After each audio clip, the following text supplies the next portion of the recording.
and welcome back to another episode of Power Rangers lore. Today we'll be discussing none other than the story of, Sentinel Knight, the ancient guardian of the Corona Aurora.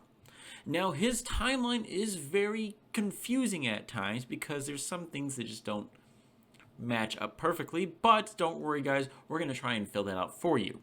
Now, who exactly is the Sentinel Knight? Well, he is some ancient being of near godlike status right off the bat. We know that he was in charge of protecting the Corona Aurora, which is sought by mortals, gods, and, intergalactic space villains, apparently, to basically have power over everything, life itself and death itself, too, and untold other powers that have not been fully explained. Now, before the series even starts, he is not a Power Ranger or connected really to anything beyond that. He does have some connection to the morphing grid, but he is not a Ranger at all. He is more of a spectral being with godlike powers, kind of like something you'd see in the Marvel movie with the Avengers of the Red Skull. He's trying to guard something, but never actually allowed to use it. Kind of like cursed that way, or not cursed. Maybe he just dedicated his life to make sure that no one else got hurt by it. Who knows? There's no real story about who put it there, why it was there, and who actually created the Corona Aurora besides the gods, but it never says which ones. But everyone knows the gods were after it, such as Loki and Thor. Now, at some point in time, Furious and Moltor try to steal the Corona Aurora in their more humanoid forms. However, the Sentinel Knight turned them into monsters, as we know them today, and sealed them away on an ice planet and a volcano, and then scattered the crown and transformed the jewels to hide them, essentially, all on one planet, Earth. Yes, they hid them all on Earth when he could hide them in an entire galaxy. Very strange, but whatever. Makes the story a little bit easier, but it could have been more interesting if they were looking for things on different planets and different ecosystems. But hey, who am I? I'm not the writer of this. Now, here's where the confusing part comes in. At some point in time, it's never specified where, he confronts Thrax, son of Rita Repulsa and Lord Zed, supposedly, and seals him away in a dumpster like his mother. But it's never said when and how or why, or the fact that how old Thrax was, because the math doesn't equal up. Thrax, by this point, if you do the math real quick, carry the 2. Yeah, the math doesn't equal up. Because if you look at it, and if you go by what year they've come out, the only specified time period that has changed everything, that marks everything, is SPD with the year 2005. 2025. Now, Operation Overdrive is set during the year of 2007, because that's when it comes out for us, and it's kind of following that exact same timeline as time goes on. Now, we keep following that. So, if you go by this operation of 2007, and the Power Rangers, when Rita and Zed got married, which was in the year 1995, so that would make, so if they had that and they had the honeymoon, essentially after that, because before then, there was no way. Zed basically tossed out Rita instantly, put her in a dumpster, and then she came back and poisoned him to fall in love with him. And then they might have a kid then, or before then, but you don't hear anything about Thrax at all, and it doesn't seem they have a good relationship at all either. So that would make Thrax about 12. Yes, 12. In a fully grown body. Now, if you're going back, like maybe they did something else or something else happened there, I don't know. It could, like, this is like literally the earliest. They get married, and he's 12 in the year 2007. Yeah, I just want you guys to do the math. 12 years old. So it just doesn't make any sense unless Thrax did some timey-wimey Doctor Who-esque BS there. Yeah, that's not really doing anything there. So at some point in time, he could have been time traveling. He could have been doing whatever. Thrax and comes back and fights him, and he gets sealed away. Now, again, I always state that Thrax is not really a actual son of them. He's just a big fanboy. But whatever, that's just my opinion. Now, beyond that, let's get back more on the Sentinel Knight. But again, Sentinel Knight throws him in a dumpster, and he's not seen from again. There. Now, when Andrew Hartford goes and finds the Corona Aurora, everything starts off really fantastic immediately. Temple of Doom-esque type things happens. Furious and Moltor awaken from their hibernation or stasis sleep and try to steal it for themselves, essentially. Which then Sentinel Knight goes to Andrew and goes, "Yo, here's some technology. Create some morphers to access the morphing grid and form these ranger groups to find this jewels before this problem that you caused escalates and they find the jewels before you." And that's why all you see from him for a long time. Then Thrax returns by some unknown means again, disables the Overdrive Ranger's powers because he goes, I know how this works. Take out that. I'm usually good. If you defeat their morphers, you defeat the Rangers. They can't things. They just have their enhanced powers, and most of the time their enhanced powers can't deal with a mighty alien or magic strength. Now, Sentinel Knight summons 5 veteran Rangers and transports them through time and space. Now, this is why I think right there, that little point there, Once and Always a Ranger episode, proves that Sentinel Knight can phase through time and space, which is probably how Thrax and him came in conflict in the first place. Now, did Thrax go back in time? We have no idea. Again, it's just not fully explained. It was kind of like poorly written in there, and eventually someone's going to have to fix it. Choose me. I'll fix it really quick.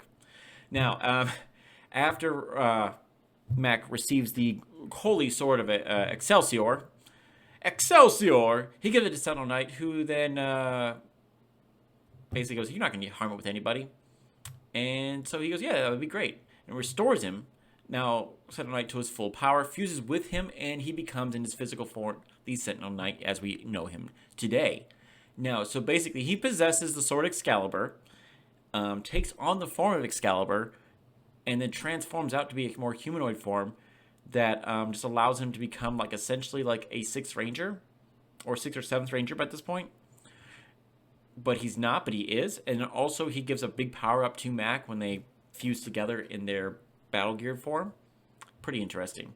Now, in his newly restored form, he swiftly destroys Thrax because he's like, I have fists now, I can punch things, and your magic can't work on me this time. And he has not just punching arms, he has like literally extending arming punches. It's pretty impressive that he learns instantly how to do all this. But he also has a connection to the morphing grid, so it's probably how like you have the instant download of what you can do, capabilities, put in your head instantly. So that works there.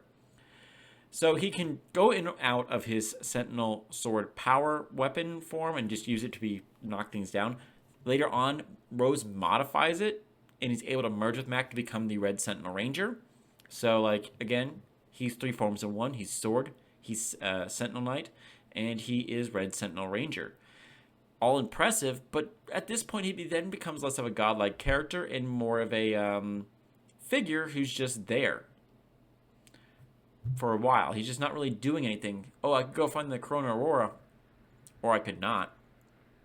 Now, when the Corona is finally assembled and restored to its full power, Sentinel took it to his original form, and then he's still combined with Excelsior still. Like, he still has some connection. Now, by this connection, I mean he is, when he comes to the physical plane, he uses that sword to transform back into his, like, more natural form. But he also has a spirit form. So I want to say, like, that's how he's getting away. He's still maintaining his duties as whatever they are as Sentinel Knight. And he's able to, like, jump in and go, okay, use me as your weapon, or use me as your battleizer, or I'm going to help you and fight on the side here. But I got other stuff I got to do. So he's not always there. He's not just sitting around in a sword like certain other characters who just sit there and go, I'm a super powerful god, but I'm not going to do anything. I mean, I think he's doing things. It's just never fully explained. Now, when Mac is near death, and actually dies, like he literally, his body is destroyed and his power unit goes out, and because he sacrifices himself, the Sentinel Knight shows back up with the Corona Aurora and goes, puts it on Mac's head and goes, and you're human now and alive. Congratulations. Clap, clap. There. He goes, you have a true of heart, even if you were only a machine. Blah, blah, blah. Basically, like, they have more deeper connection than this. And it's actually a big good thing because Mac was a robot, if you didn't know that. Jinx. It's been, almost 20 years now. Give it 3 more years before you realize that. But The Sentinel Knight basically restores him, does the fairy godmother style, taps him on the head, and then takes the crown away and goes, I'm going to go hide this someplace else. And I assume he's not going to just scatter the gems again, because that'd be dumb. He can just go collect... This is one thing I just realized. Okay, so instead of scattering the gems, or if he did scatter the gems as like a last-ditch resort, and just hide them so that no one else can go look for them for a while, why didn't he just summon his own team of rangers from different time and different rangers if he could do that already, instead of just making a new team? Good question there. I don't know. Maybe you guys can give me in the comments down below. What happened to him after the show? Well, he just is now guarding the Corona Aurora, wherever he's at. He's not shown in the final fight between the Legendary Rangers and the Armada. And he's mentioned, but that's it. That's kind of it, guys. He doesn't really do anything else. He's just sitting around. He has some connections to some other characters, but like that's it at all. And that is the true story of, well, Sentinel Knight. Now, he does have a Ranger key, and I only think he has a Ranger key is because he has that connection with Mac and because of the physical form he does with the Excelsior. But that's kind of it.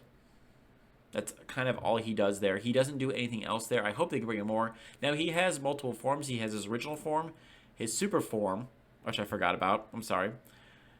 His Excelsior form, which is basically Excalibur. We're not going to talk about that, but it's just in America. And then he has his Red Sentinel Ranger form, which he just forms up with Mac. That is the story of the lovely, the magnificent Sentinel Knight, who just is doing something, but we're not exactly sure what he's doing. Thank you guys for sticking around for another episode of Power Rangers Lore. I hope you guys enjoy Sentinel Knight. I would like more about this character. I hope they bring him back or bring him in the comics to give him some more explanation of what exactly is going on there, because there is a lot. He showed up a grand total of 15 episodes in Overdrive and 3 in flashbacks for Hyperforce, but we didn't get much information besides being a voice in the background and this all-knowing character that just didn't really know a lot, apparently, and gave us more plot holes than anything else. If you guys have anything that you guys want to put in the comments, don't feel afraid. Say, like, hey, you missed something. Hey, well, maybe he was doing this. I mean, there's a lot of speculation you can do, guys. Feel free to throw it down in the comments down below. Have a good one, guys. Be safe. And remember, always, may the power protect you.